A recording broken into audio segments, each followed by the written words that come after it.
My name is Caroline Stewart.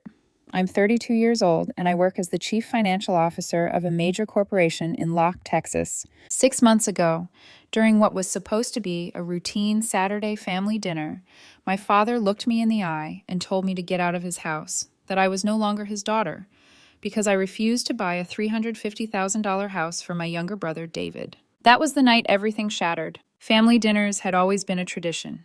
No matter how demanding my job was, I showed up. Maybe part of me still hoped that one day they'd look at me with pride instead of expectation. The moment I walked into my parents' living room that night, something felt wrong. Mom and Dad sat stiffly on the couch. David stood by the window, arms crossed, jaw tight. The air felt heavy. Dad didn't waste time. "Caroline," he said sharply, "we need to talk about David." My stomach tightened. Every conversation that started that way ended with me paying for something. "What is it, Dad?" I asked calmly. He leaned forward. "David just got divorced. He has to raise Alex alone now. He needs stability. He's found a house." I nodded, thinking they wanted help researching mortgages. Then Dad said it. "It costs $350,000.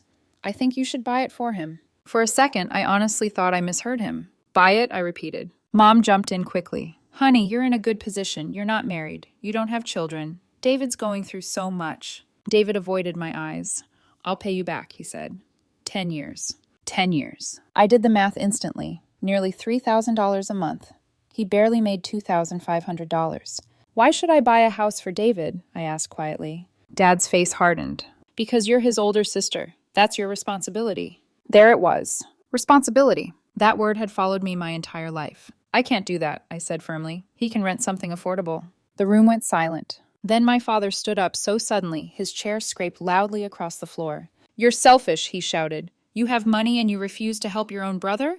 I felt something break inside me. "I've helped this family for years," I said, "but buying a house is too much." He stared at me like I was a stranger. "Then get out," he said coldly. "You're not my child." My heart stopped. I looked at my mother. She turned her face away. David said nothing. I walked out without another word. Driving home, the streetlights blurred through my tears. But strangely, I wasn't crying from sadness. I was numb, because deep down I knew this wasn't new. When I was 8, I washed dishes while David watched TV. When he broke the neighbor's window at 14, I apologized for him. When I got into college with a partial scholarship, my parents told me they couldn't help financially, but they seemed relieved I didn't argue. I left at 18 and never looked back. I worked 3 jobs in college, took loans, slept 4 hours some nights. Not once did they ask if I was okay. But every time David needed something, suddenly, I was family again. Sitting in my dark living room that night, I realized something terrifying. I was only their daughter when I was useful, and for the first time in my life, I had said no. That's when everything truly began to fall apart. The morning after my father told me I wasn't his child, I woke up expecting to feel grief. Instead, I felt quiet, like my body had already mourned this family for years, and last night was just the official funeral. I went through the motions: coffee, shower, suit jacket, mascara that couldn't hide the sleeplessness, and drove to work with my phone face down on the passenger seat. It buzzed anyway. Mom, Dad, David. Again and again. I didn't answer. Not because I was trying to punish them, but because if I heard their voices, I knew I'd do what I always did: soften, bend, apologize for having boundaries. At lunch, I stared out of the glass windows of my office building and thought about the ridiculousness of it all. They treated the $350,000 house like a grocery bill, like I could swipe my card, smile politely, and keep pretending this was normal. But what really haunted me wasn't the number. It was the way my father said it. "That's your responsibility." The truth was, responsibility had been stitched into me like a seam. I didn't become who I was because anyone helped me. I became who I was because no one did. In college, I balanced classes with every job I could find. I worked the library desk. I tutored. I served food in the cafeteria. I took a weekend delivery job that left my hands smelling like cardboard and gasoline. At holidays, I still came home. I still smiled at the table. And every time I visited, I watched my parents ask David about his life like it mattered more than mine. "How's your job going, David? Did you eat today, David? Are you stressed, David?" Meanwhile, I sat right there in front of them, carrying a full course load, debt, exhaustion. And they'd glance at me like I was furniture. Maybe that's why I learned to stop expecting warmth. I learned to chase stability instead. After graduation, I got my first job, $55,000 a year after taxes. It wasn't luxury money, but it was the first time in my life I felt like I could breathe.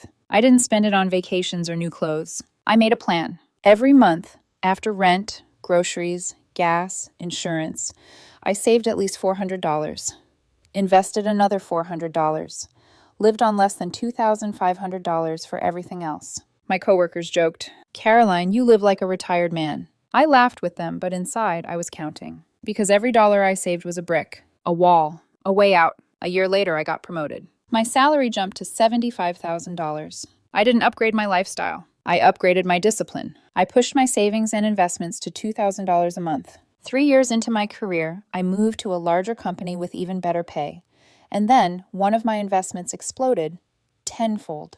At 27, I looked at my account and saw the number. $3,500,000. The same number my father now wanted me to hand to David like a gift bag. That year, I bought my own house. 2 bedrooms, one for me, one for my office, a simple yard, a quiet street. The day I signed the papers, I stood in the empty living room and felt something I didn't even have a word for. Pride, peace, ownership.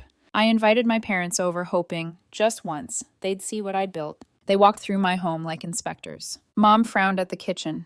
Dad checked the hallway like he was looking for flaws. Then Dad said the only thing that mattered to him. "This house is too small." I blinked. "Too small? How will your parents and David live here in the future?" he asked, like it was obvious, like it was already decided. My cheeks went hot. But I didn't fight. I smiled tightly and swallowed the disappointment. That was the moment I made a quiet promise to myself. Stop giving them access to your joy. 2 months later, my mom called while I was working. "Caroline," she said brightly, the way she always did when she wanted something.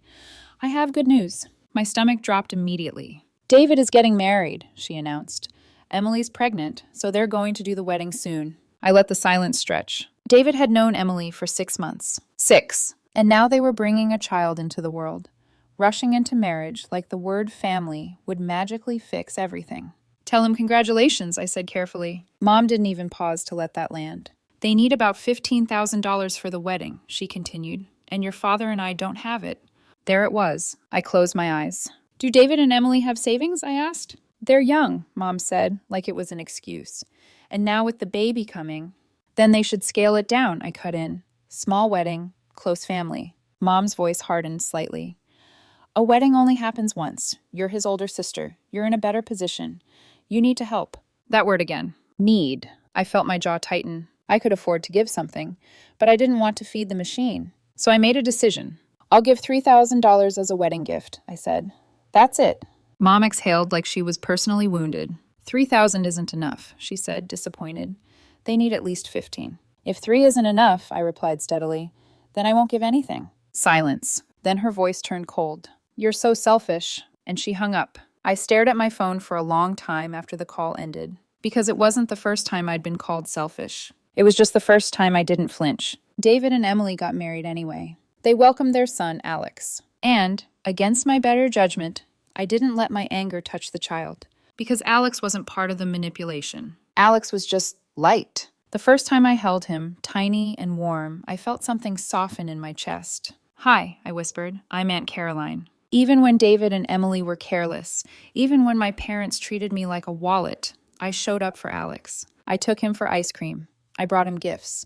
I listened to his little stories like they mattered, because they did. And maybe part of me wanted him to grow up knowing what real love felt like. Not love with conditions. Not love with a price tag. Then, about 2 years ago, my mom called again. This time her voice sounded tired. She talked about rent rising, retirement income shrinking. I already knew what she wanted before she asked. "How much are you paying now?" I said. $1,200, she replied. "But the new lease will be $1,400. I understood the pressure. I really did. So I offered a solution that felt safe for me. "Instead of moving in with me," I said carefully, "I can help cover rent." Her voice brightened instantly. "How much?" "I can do $1,000 a month," I said. "You and Dad can cover the rest." Then she pushed. "Could you help a little more?" I paused, jaw tight, then gave in, just enough. "Okay," I said quietly. "I'll do $1,200. You and Dad pay $200. That's my limit." Mom sounded relieved, almost cheerful, like I'd just restored balance to the universe. And for 2 years straight, I paid it. Every month, never late, no complaints. I told myself I was being kind. I told myself it was temporary. But kindness in my family was never seen as generosity. It was seen as proof of ownership. And I didn't realize it yet, but I was training them to believe I would always come back. No matter what they said, no matter how they treated me, no matter how many times they broke my heart. And then came that dinner, and then came the house. And then came the moment my father said, "You're not my child." And for the first time, I finally believed him.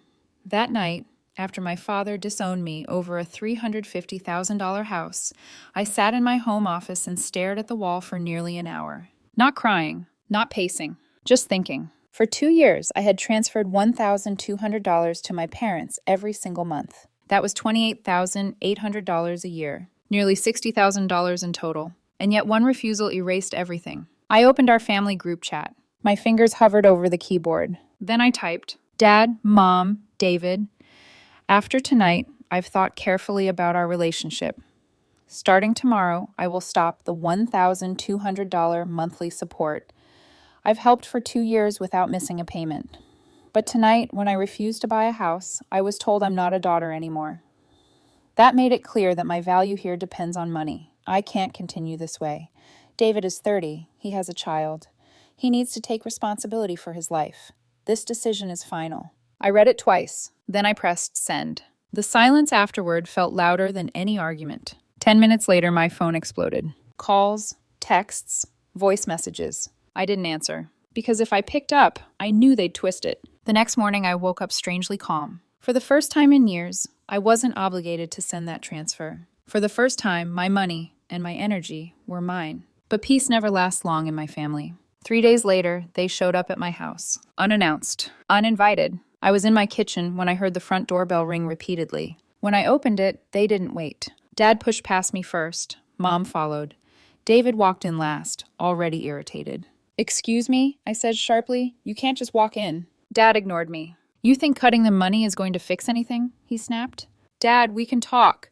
"There's nothing to talk about," he shouted. His voice echoed through my living room. "If you won't buy him a house," he continued, pointing at David, "then you'll rent one for him and Alex. And you'll send Alex another $500 a month." I stared at him. I had stopped paying $1,200. And their solution was to demand more. My chest tightened. "I've made my decision," I said evenly.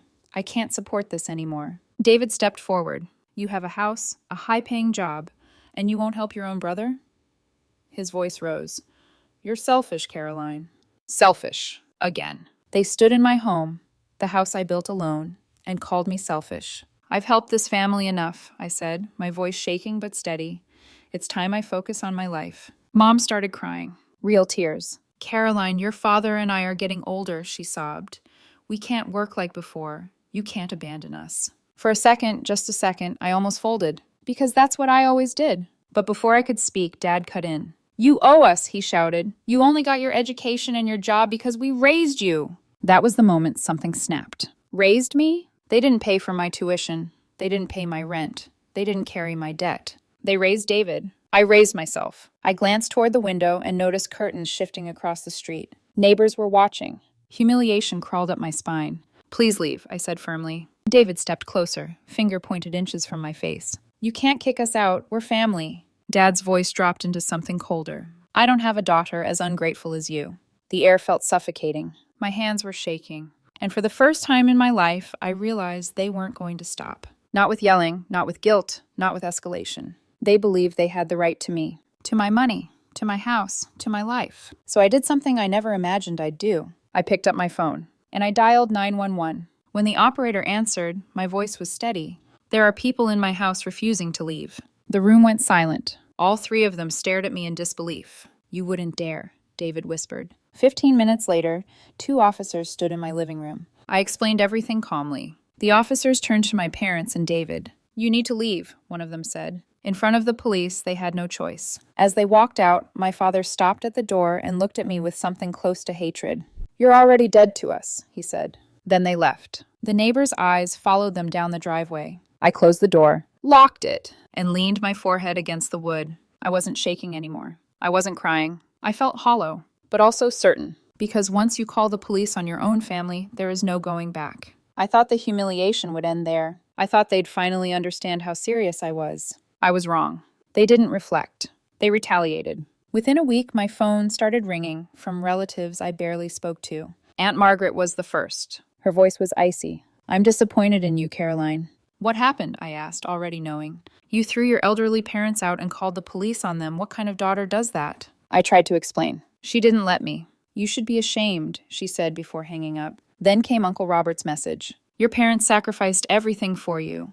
Now that they need help, you abandon them? It was like reading a script they had written. In their version, I was the cold, wealthy daughter who refused to help her struggling family. They left out the 2 years of support. They left out the screaming. They left out the demands. I was tired. Too tired to defend myself to people who had already chosen a side. So I did something drastic. I changed my phone number, cut every line, and for the first time in my life, I went silent. But even silence has consequences. Because when you refuse to play the role they wrote for you, they rewrite you as the villain. After I changed my number, the world felt strangely quiet. No missed calls, no dramatic voicemails, no relatives demanding explanations. Just silence. And for the first time in years, I could hear my own thoughts without them layered underneath someone else's expectations. Work became my anchor. Numbers didn't lie. Spreadsheets didn't manipulate. Quarterly reports didn't guilt-trip you into funding someone's poor decisions. But even in the quiet, the damage lingered. I stopped going to extended family gatherings, stopped checking social media, stopped looking for my name in conversations that weren't mine anymore. Because I knew what I'd find. Selfish, ungrateful, cold. It's amazing how easily a woman becomes heartless the moment she stops overgiving. 3 months after cutting ties, something unexpected happened. I met Daniel. It wasn't dramatic, no movie-style collision, no instant fireworks. We met through mutual friends at a small dinner gathering. He was calm, observant, the kind of man who listened more than he spoke. When he asked what I did for a living, he didn't look impressed. When I told him I owned my house, he didn't look calculating. He just nodded and said, "That must have taken a lot of discipline."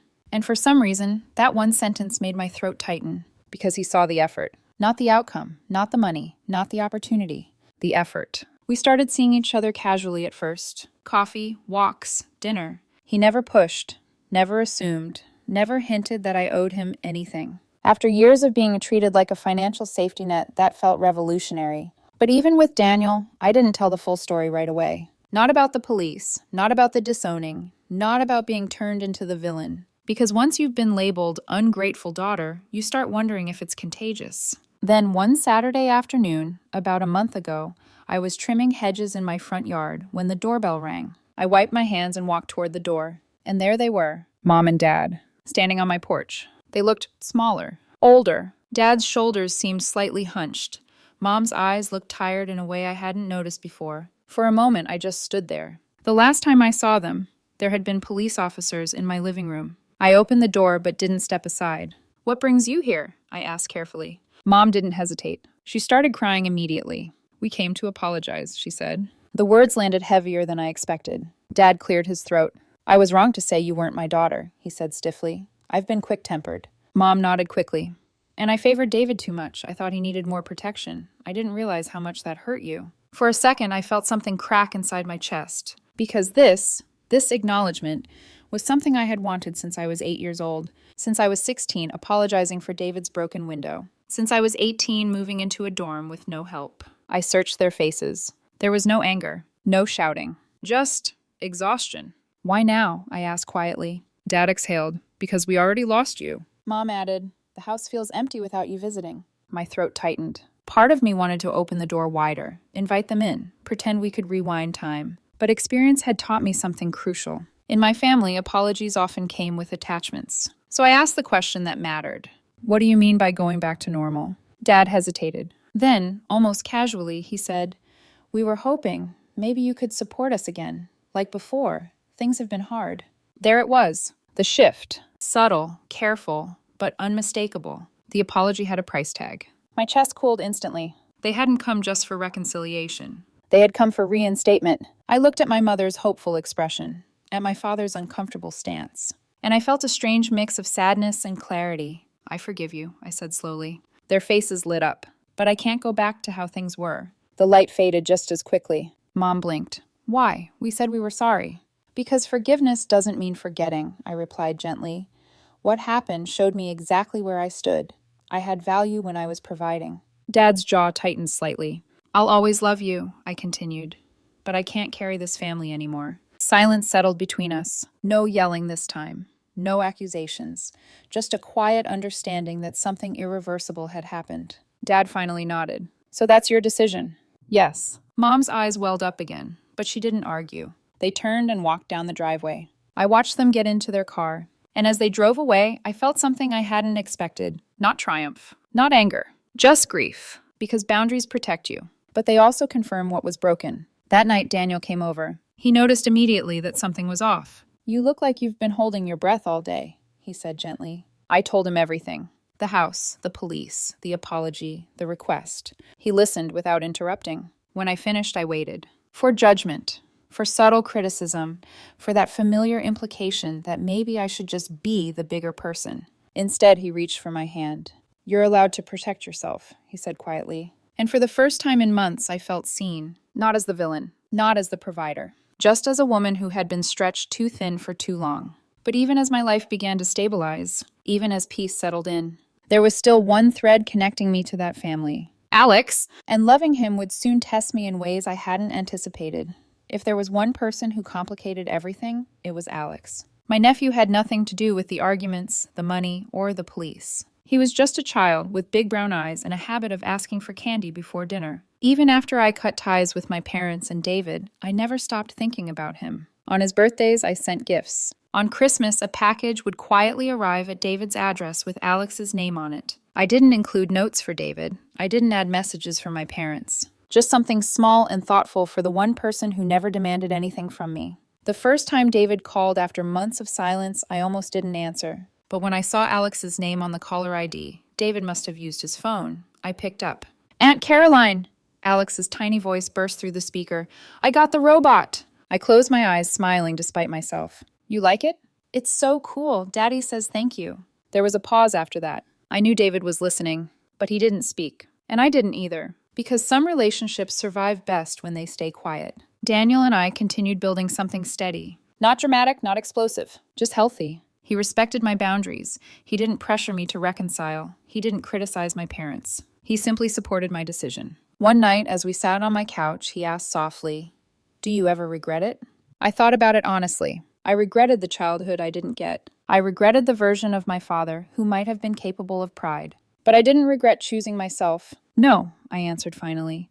I regret staying as long as I did. He nodded, like he understood that completely. And that understanding felt safer than any apology my parents could offer. A few weeks after my parents' visit, I received a letter in the mail. Handwritten, from my mother. She didn't mention money this time. She wrote about missing Sunday dinners, about how quiet the house felt, about realizing that loving one child shouldn't mean leaning on another. She didn't ask for anything, but she also didn't promise change. I folded the letter carefully and placed it in a drawer. Because some apologies are steps, and some are just echoes. Time passed. Work thrived. My savings grew.